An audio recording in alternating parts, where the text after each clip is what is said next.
નમસ્તે, મારું નામ જાડેજા કુમુદા છે. હું ધોરણ 7માં અભ્યાસ કરું છું. હું ભોલાનાથ ગામથી આવું છું અને મારી શાળાનું નામ શ્રી ભોલાનાથ પ્રાથમિક શાળા છે.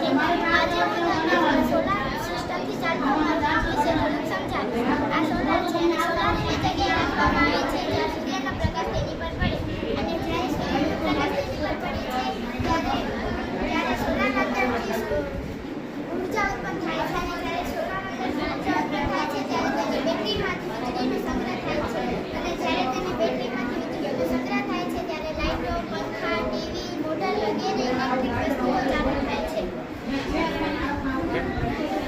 આ ખેતર છે. ખેતરમાં પણ જે ઇલેક્ટ્રિક વસ્તુ છે મોટર પછી બીજું કાંઈ પણ તે સોલારથી ચાલે છે અને આ કાર છે જે ખેતરના ફરતે લગાવવામાં આવ્યા છે. જો કોઈ પશુ પક્ષી